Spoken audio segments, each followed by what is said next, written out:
Hello students, आप सबका स्वागत है हमारे चैनल एम्पलीट्यूड स्टडीज 2.0 में।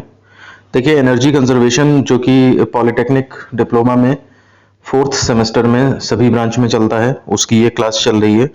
और आज इसका पहला लेक्चर है। हम पहला चैप्टर, पहली यूनिट स्टार्ट कर रहे हैं, जिसमें कि बेसिक्स ऑफ एनर्जी यानी कि ऊर्जा के मूलभूत तत्व, ये हम टॉपिक इसमें देखेंगे। ये इंट्रोडक्शन टाइप से है, लेकिन इस पे भी बहुत इंपॉर्टेंट टॉपिक्स हैं। और सबसे पहले मैं धन्यवाद करना चाहूँगा हमारे स्टूडेंट विशाल सविता का, जो कि किरठल बागपत राजकीय पॉलिटेक्निक में हैं और फोर्थ सेमेस्टर में हैं। और हम दोनों लोग मिलकर के जो है वो ये नोट्स प्रिपेयर कर रहे हैं। कंटेंट्स मैं उन्हें प्रोवाइड कर देता हूं और फिर वो उसके बाद नोट्स बना करके उसे देते हैं। तो मैं सारे बच्चों को ये सजेस्ट करना चाहूँगा कि देखिए, कोई भी बुक जो है आपकी संपूर्ण नहीं है, और कई सारी बुक्स का मिक्सचर करके तब हम ये नई नोट्स बड़ी मेहनत से तैयार किए हैं। तो इसलिए आपको यहाँ से सारे इंपॉर्टेंट क्वेश्चंस और उनकी सारी हेडिंग्स आपको मिल जाएंगी। तो और इस नोट्स का पीडीएफ हम इस वीडियो के डिस्क्रिप्शन में दे देंगे। जिस किसी भी क्लास को आप देखेंगे हमारी एनर्जी कंजर्वेशन की, उसके अपने पर्टिकुलर जो नोट्स हैं वो आपको पीडीएफ फॉर्म में उसी वीडियो के डिस्क्रिप्शन में मिल जाएंगे। तो आप वहां से डाउनलोड कर लेंगे नोट्स, और उनसे आप अब या तो अपने नोट्स प्रिपेयर कर लें अपनी राइटिंग में, या फिर उन्हीं पीडीएफ से डायरेक्ट आप तैयारी कर सकते हैं। बाकी कंटेंट्स अगर समझने तो आप इस वीडियो को पूरा ध्यान से देखें लास्ट तक, ताकि आपको सारी चीजें समझ में आ सकें। तो चलिए स्टार्ट करते हैं हम आज का लेक्चर। देखिए, सबसे पहले इसमें बात करते हैं ऊर्जा के बारे में। ऊर्जा का क्या है, क्या डेफिनेशन है इसकी। तो देखिए, ये बहुत छोटी क्लास में ऊर्जा के बारे में बता दिया जाता है।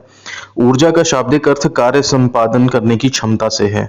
मतलब कार्य करने की जो क्षमता होती है उसे ही हम ऊर्जा कहते हैं। मेन डेफिनेशन तो इतनी हो गई। अगर आपके पास पेपर में टाइम कम है तो आप केवल यही लाइन जो है वो केवल लिख दें तो भी आपका काम चल जाएगा। अब इसको जरा और इलेबोरेट करा गया है, तो नीचे देख लीजिए क्या इसके बारे में बताया है। ऊर्जा के बिना कोई भी कार्य करना संभव नहीं है। वर्तमान में किसी भी मशीन या यंत्रों से चलने के लिए ऊर्जा की आवश्यकता होती है। कोई भी मशीन या कोई भी यंत्र आपको चलाना है तो एनर्जी जरूर चाहिए होती है। चाहे वो सिंपल सी आपकी हाथ की घड़ी होती थी पुराने जमाने में, या आज बड़ी बड़ी मशीनें देख लें, क्रेन देख लें, या कोई भी चीज इस तरह की देख लें, तो उसके लिए एनर्जी की आवश्यकता होती है। और हम जो पहला टॉपिक अब लेने जा रहे हैं, पहला जो आर्टिकल आपके पास डिटेल में है कि ऊर्जा का वर्गीकरण। तो यहाँ पर कायदे में हेडिंग होनी चाहिए थी ऊर्जा का वर्गीकरण। आपके पास पेपर में आ सकता है कि ऊर्जा को कितने भागों में जो है वो डिवाइड किया गया है, कितने टाइप की ऊर्जा होती है। तो देखिए, क्लासिफाई करने के भी तीन तरीके हैं हमारे पास। पहला तरीका है प्राइमरी एंड सेकेंडरी एनर्जी, यानी कि प्राथमिक व द्वितीयक ऊर्जा। इस तरह से भी हम इसको क्लासिफाई कर सकते हैं, कौन सी प्राथमिक होती है, कौन सी द्वितीयक होती हैं। दूसरा तरीका है commercial and non commercial energy, यानी कि वाणिज्यिक ऊर्जा और अवाणिज्यिक ऊर्जा। तो इस हिसाब से हम क्लासिफाई कर सकते हैं कि कौन सी ऊर्जाएं वाणिज्यिक होती हैं, कौन सी अवाणिज्यिक होती हैं। इनके एग्जांपल्स भी आपको देखने पड़ेंगे। और तीसरा कैटेगरी है renewable and non renewable energy, यानी कि नवीनीकरणीय ऊर्जा और गैर नवीनीकरणीय ऊर्जा। ये भी एक टाइप होता है। तो कौन सी ऊर्जाएं किस लेवल की हैं, किस में क्या डेफिनेशन है और क्या क्या एग्जांपल्स हैं, ये आपको इस आर्टिकल में तैयार होने चाहिए। तो यही है आज के हमारे लेक्चर का पार्ट भी है, यही मेन चीज लेक्चर भी है। तो सबसे हम जो पहला क्लासिफिकेशन है हमारा, उसको हम डिटेल में देखते हैं कि प्राइमरी और सेकेंडरी ऊर्जाएं, यानी कि प्राथमिक व द्वितीयक ऊर्जाएं क्या होती हैं। इनको जरा हम थोड़ा सा देख लेते हैं। तो देखिए, प्राइमरी एंड सेकेंडरी ऊर्जा। प्राथमिक ऊर्जा सबसे पहले देखते हैं। प्राथमिक ऊर्जा स्रोत वे हैं जो प्रकृति में पाए जाते हैं। मुख्यतः प्राथमिक ऊर्जा के स्रोत कोयला, प्राकृतिक गैस, बायोगैस, पृथ्वी के अंदर उपलब्ध तापीय ऊर्जा, पृथ्वी पर उपस्थित रेडियो पदार्थ से परमाणु ऊर्जा इत्यादि, ये इसके एग्जाम्पल्स हैं। अब देखिए, थोड़ा सा हम आपको इसमें थोड़ा और बता देते हैं। प्राइमरी एनर्जी जो होती है उसे डायरेक्ट यूज नहीं किया जाता है, ठीक है ना। जैसे मान लिया, सपोज करिए आप यहां से ले लीजिए, जैसे कोयला है, मान लिया कोयला जो है वो आप जब तक कोयले को जला करके उससे आप भाप नहीं बनाएंगे, पानी गर्म करके उससे जब तक भाप नहीं बनाएंगे, स्टीम नहीं बनाएंगे, तब तक आप उसको ऊर्जा का उपयोग नहीं कर सकते हैं। ऐसे ही आपके मान लिया, सपोज करिए पृथ्वी के अंदर जो तापीय ऊर्जा है या गैस है, प्राकृतिक गैस है, ठीक है ना, या फिर आपको बायोगैस मिल गई, या फिर उसमें आपको कच्चा तेल मिल गया तो डायरेक्ट आप उससे नहीं यूज कर सकते हैं। तेल को आप किसी तरह से, जैसे मान लिया गाड़ी में है तो इंजन लगाएंगे, इंजन में वो तेल जलेगा, फिर ऊष्मा उत्पन्न होगी, ऊष्मा से फिर आगे कार्य होगा। तो इस तरह की ऊर्जा के रूप, या फिर कोयले से आपने बिजली बना ली, तो जब आप बिजली बना लोगे तो बिजली को डायरेक्ट यूज करके मशीन चला सकते हो। तो प्राथमिक ऊर्जा वो होती हैं जिनको कि पहले कन्वर्ट करना पड़ता है किसी और फॉर्मेट में, और तब वो काम में आ पाती हैं, उनको हम प्राइमरी एनर्जी या फिर प्राथमिक ऊर्जा कहते हैं। जो इंग्लिश मीडियम के बच्चे हैं उनसे मेरी रिक्वेस्ट है कि वो समझ लें कंसेप्ट यहाँ पे, और उसके बाद इंग्लिश की बुक परचेज करके और उससे अपने नोट्स प्रिपेयर कर लें। कंसेप्ट आपको यहाँ से समझ में आ जाएगा, नोट्स आप अपने आप बना लेंगे। यहाँ पर बहरहाल हम हिंदी के नोट्स का यूज कर रहे हैं क्योंकि ज्यादातर जो हमारे स्टूडेंट्स हैं वो हिंदी मीडियम से होते हैं। अब देखिए सेकेंडरी ऊर्जा पे आ जाते हैं। द्वितीयक ऊर्जा क्या होती है? तो द्वितीयक ऊर्जा में देखिए सेकेंडरी ऊर्जा क्या होता है। प्राथमिक ऊर्जा स्रोत जो होते हैं वो ज्यादातर औद्योगिक उपयोगिता में द्वितीयक ऊर्जा में परिवर्तित होते हैं। जब आप उनको उद्योगों में प्रयोग करेंगे तो उस केस में पहले वो प्राथमिक ऊर्जा वाले जो चीजें हैं वो द्वितीयक ऊर्जा में परिवर्तित होते हैं। जैसे कोयला, तेल तथा गैस, ये सब जो चीजें हैं ये पहले भाप में और विद्युत ऊर्जा में, समझ रहे हैं आप, भाप में एवं विद्युत ऊर्जा में परिवर्तित होते हैं। इस प्रकार भाप तथा विद्युत ऊर्जा ऊर्जा के द्वितीयक स्रोत हैं। यहाँ पे ध्यान दीजिएगा, द्वितीयक स्रोत में ये एग्जाम्पल नहीं है, ये तो बताया जा रहा है कि ये चीजें पहले इसमें कन्वर्ट होंगी। तो द्वितीयक ऊर्जा कौन सी हुई? जैसे भाप हो गई, विद्युत ऊर्जा हो गई, ऊष्मा हो गई, ये सब जो है वो द्वितीयक स्रोत कहलाएंगे। अब ये प्राथमिक ऊर्जा द्वितीयक ऊर्जा को जरा मैं एक सिंपल से वर्ड से समझाता हूं, आप जरा समझने की कोशिश करिए। मान लिया सपोज करिए आपके पास गेहूं है, और गेहूं से मान लिया सपोज उसको पीस करके, आटा गूंथ करके, फिर उसके बाद लोई बनाई, बेला उसे बेलन से, फिर उसके बाद तवे पे सेका, और फिर आपके पास रोटी बनी जा करके। तो आप ये कह सकते हो कि रोटी भी खाने योग्य पदार्थ है और गेहूं भी खाद्य है, खाद्यान्न ये भी है, और ये भी रोटी भी भोजन है हमारा, गेहूं भी भोजन है। लेकिन गेहूं जो है वो डायरेक्ट नहीं खा सकते आप, रोटी ही बना के खाओगे। तो एक तरह से ये प्राथमिक भोजन हो गया हमारा, ये द्वितीयक भोजन। जैसे वही प्राथमिक ऊर्जा द्वितीयक ऊर्जा, मतलब गेहूं को पहले आपको रोटी में कन्वर्ट करना पड़ेगा तब आप खा पाओगे। तो वही यहाँ पे समझ लीजिए आप, प्राथमिक ऊर्जा जो है वो पहले सेकेंडरी एनर्जी में कन्वर्ट होती है, द्वितीयक ऊर्जा में कन्वर्ट होती है, और उसके बाद तब उसको हम यूज कर सकते हैं किसी भी मशीन में। तो इस एग्जांपल से आप समझ सकते हैं प्राथमिक ऊर्जा द्वितीयक ऊर्जा क्या होती है। तो आपको बस ये ध्यान रखना है कि इनकी डेफिनेशंस क्या हैं और इनके एग्जांपल्स क्या हैं। तो बुक में आपको काफी सारी इसके अलावा नेसेसरी चीज मिलती हैं, लेकिन यहाँ पे हमने वही चीजें लिखी हैं जो आपके नोट्स में और आपके पेपर में आपको लिखनी है, केवल उतना ही यहाँ पर है। तो आप बिल्कुल डायरेक्ट इसे रट के या समझ लें, और एक उसके बाद ये आपके दिमाग में अपने आप ही बैठ जाएगा। आप अपना नोट्स प्रिपेयर करें और इन्हीं को याद करके पेपर में चले जाएं और आपके बहुत अच्छे नंबर आ जाएंगे। चलिए इसके बाद हम बढ़ते हैं, दूसरा क्लासिफिकेशन हमारा जो है वो है commercial and non commercial energy, यानी कि वाणिज्यिक ऊर्जा और गैर वाणिज्यिक ऊर्जा, अवाणिज्यिक ऊर्जा। कमर्शियल वो होते ही है जिसको, मतलब आप कहने का मतलब ये है कि बाजार में वो निश्चित कीमत पर उपलब्ध होते हैं। जैसे पेट्रोल है, सब जानते हैं पेट्रोल अभी थोड़ा महंगा था और अब जाकर के वो 95-96 रुपीज में आ चुका है। तो कहने का मतलब है ये एक निश्चित कीमत पर उपलब्ध है। कोयला जैसे आज की डेट में मान लिया सपोज 25 रुपए किलो या 30 रुपए किलो या 35 रुपए किलो इस तरह से मिल रहा होगा। तो ये ऐसी ऊर्जाएं जो हैं वो ऊर्जा स्रोत जो है वो कमर्शियल एनर्जी कहलाती हैं।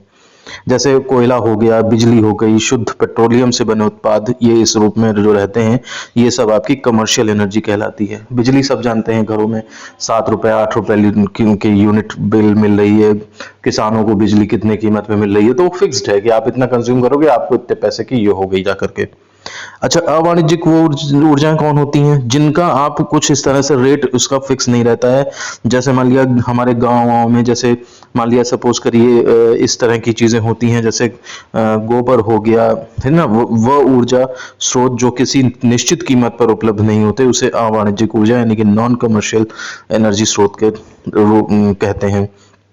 अब इसमें एग्जाम्पल क्या है, जलाने वाली लकड़ी हो गई। जैसे अब मान लिया कोई जैसे जंगल में जाते हैं और सूखी लकड़ी बीन के लाते हैं, खाना बना लेते हैं, तो इसका मतलब उनको गैस की बचत हो गई।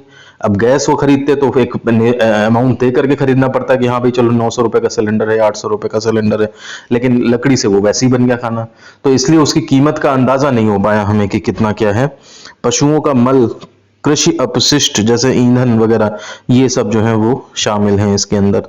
तो ये चीजें जो हैं वो जैसे बायोगैस बन गई, उससे आपका खाना बन रहा है या कुछ भी बन रहा है, एनर्जी मिल रही है, बल्ब जल रहा है या कुछ जल रहा है, तो ये एनर्जी का कोई कीमत नहीं है। इसको आप वैसे नहीं आंक सकते, बस आपका काम चलता चला जा रहा है। तो इस प्रकार के ईंधन जो है पारंपरिक रूप से इकट्ठा किए जाते हैं, इन्हें खरीदा नहीं जाता है, ये आपके अवाणिज्यिक ऊर्जा कहलाती है। अब मैं आपको बता दूं, अगर ये सारे लोग जो जंगल से लकड़ी बीन के लाते हैं, मान लिया सपोज ये भी गैस वैस का सब इस्तेमाल कर लें, तो सोचिए कितना बड़ा ईंधन की कमी होने लगेगी देश में। तो कहने का मतलब है उसे चीज वो काम की है, लेकिन उसको कीमत उसकी आंकी नहीं जा रही है, उसको कोई ध्यान नहीं दे रहा उसके ऊपर, उसको कोई वो मतलब समझ नहीं रहा उसकी वैल्यू को। ये मतलब है कहने का। इसके बाद आते हैं हम तीसरा, हमारे पास जो एनर्जी का वो है क्लासिफिकेशन, वर्गीकरण, वो है renewable and non renewable energy. इसको जरा ध्यान से देखिए क्योंकि ये सबसे इंपॉर्टेंट है। इसमें इसमें यहाँ पर बताया गया है कि रिन्यूएबल का मतलब होता है रीन्यू। न्यू मतलब नवीन करना, और रिन्यू मतलब दोबारा से नवीन कर सकते हैं आप उसको। तो जैसे यहाँ पे मान लिया बात करते हैं कि नवीनीकरणीय ऊर्जा और गैर नवीनीकरणीय ऊर्जा, रिन्यूएबल एंड नॉन रिन्यूएबल। तो जरा सा मतलब समझ लीजिए इसका। रिन्यूएबल का मतलब होता है कि आपने उसको यूज कर लिया और यूज करने के बाद अगले दोबारा से वो फिर से मिल जाएगा आपको, ठीक है ना। मतलब यूज करने से कुछ कम नहीं हो रहा है, वो यूज करें और दोबारा से वो आपके सामने फिर से हाजिर हो जाएगा। जैसे मान लिया सूर्य है, आज निकला, आज आप चाहे जितना यूज कर लो उसे, कल फिर से वो निकल आएगा, फिर से आपको ऊर्जा देने लगेगा। या जैसे मान लिया हवा बह रही है, अब हवा बह रही है, आपने इसमें पंचक्की चला ली, तो अब इसका मतलब हवा खर्च थोड़ा ना हो गई।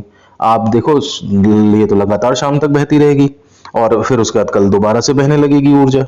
तो नवीनीकरणीय ऊर्जा मतलब खर्च करने के बाद दोबारा से अवेलेबल हो जाती है।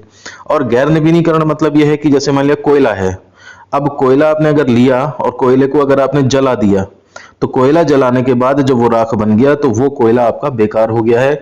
कोयले के जो भंडार था जहां से आपने वो कोयला लिया, उसमें से कुछ अमाउंट कम हो गई है। जो कोयला आपने जला दिया वो अब दोबारा कभी आपके सामने नहीं आएगा, आपको नया कोयला इस्तेमाल करना पड़ेगा। और ऐसे करके करके आपके पास कंडीशन ये आएगी कि कुछ सालों के बाद, कुछ मतलब 50 सालों के बाद, 100 सालों के बाद पूरा कोयला जो है पृथ्वी पे खत्म भी हो जाएगा। जबकि ये सूर्य की ऊर्जा ये कभी खत्म नहीं होने वाली। तो नवीनीकरणीय के नाम पे आप हमेशा सूर्य को ध्यान रखिएगा, और गैर नवीनीकरण के नाम पे आप हमेशा कोयला, पेट्रोल, ये सब चीजें इस तरह से ध्यान रखिएगा। ये मैंने आपको आइडिया दे दिया है कि कैसे आपके दिमाग में ये बात बैठेगी। अब लिखना क्या है पेपर में, 4 नोट्स देख लेते हैं थोड़ा सा। देखिए, नवीनीकरण ऊर्जा के बारे में यहाँ पर हमने बताया है कि ये नवीनीकरण ऊर्जा वह ऊर्जा है जो अच्छे ऊर्जा स्रोतों से प्राप्त किए जाते हैं तथा इस प्रकार की ऊर्जा स्रोत को कभी समाप्त नहीं किया जा सकता है। जैसे पवन ऊर्जा, सोलर ऊर्जा, भूतापी ऊर्जा, ज्वारीय ऊर्जा, जल ऊर्जा आदि को नवीनीकरण ऊर्जा के स्रोत कहते हैं। इस प्रकार की ऊर्जा की खासियत यह है कि इस उपयोग बिना किसी प्रदूषण उत्पन्न किए कर सकते हैं। मतलब इस ऊर्जा का उपयोग, ये थोड़ा सा यहाँ हो गया, इसका उपयोग बिना किसी प्रदूषण उत्पन्न किए कर सकते हैं। इसकी बजाय इसका कर लीजिएगा, ठीक है। अब इसमें गैर नवीनीकरण ऊर्जा क्या होती है? तो गैर नवीनीकरण ऊर्जा वो होती है जिसमें कि आपका जो है वो पारंपरिक जीवाश्म ईंधन होते हैं, ठीक है ना। चाहे तो डेफिनेशन में लिखा जा सकता था जिसका नवीनीकरण नहीं किया जा सकता है, जो कि एक समय के बाद समाप्त हो जाएंगे। ये जो मैंने 2 लाइनें बोली हैं ये आप यहाँ पे डेफिनेशन में बढ़ा लीजिएगा।